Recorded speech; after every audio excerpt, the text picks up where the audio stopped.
Hey guys, dito tayo ngayon sa repair shop. Nasa halos mag 8,000 kilometers na yung natakbo ng EDB natin. Kaya nagpalit na ako ng gulong, sabay na rin pa CVT cleaning. Tinanggal na yung rear. Hindi pala basta-basta yung pagtanggal ng gulong. Tanggal pala lahat.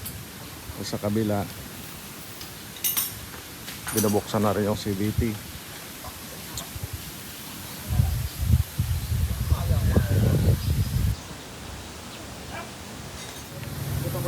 Ayan guys, nabaklas na. Ganyan kadumi ang 8,000.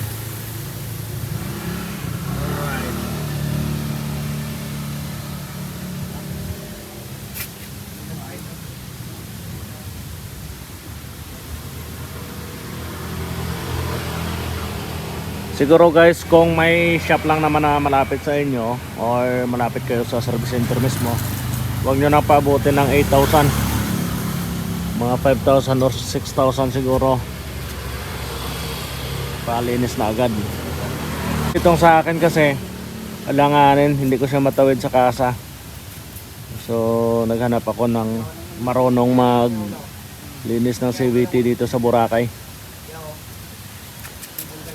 Hindi pa kasi common yung ganito mga motor masyado. Halos last year lang kasi ito lumabas yung 160 ADV.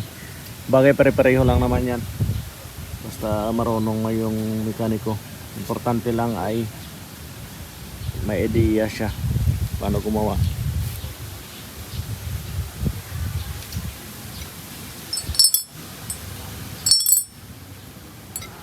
Palinis ko na rin yung filter nya. Tapos yung gulong, yan, natanggal na rin.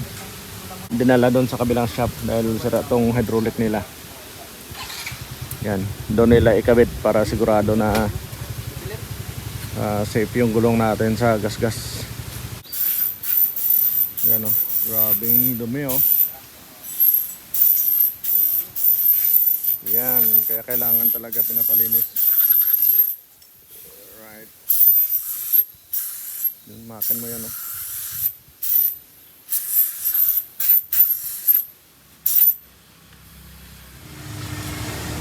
And guys, gumamit ako nitong CVT cleaner. Kaso lang, ilang spray lang, ubos na. Kaya ang recommendation ng mechanic dito ay gamitan na lang ng sabon. So, yun naman ang ginagamit nila dito. Mas safe yung sabon compared sa gasolina or kerosene. Yan, balik ng gulong natin. Nag low profile ako guys. Bali, ginawa ko siyang 60 imbes na 70. Okay guys, nalabhan na. Bagong laba.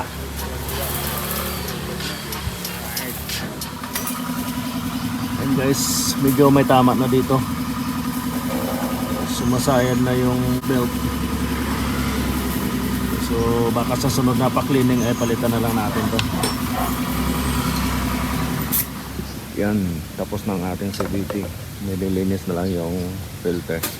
Tapos pa-change oil na lang tayo, tsaka gear oil. And guys, tapos na tayo mag CVT cleaning at tsaka change oil. Ginawa ko sa gulong ay piniskot ko muna ng liha para matanggal yung mga madulas. Delikado kasi pag bago.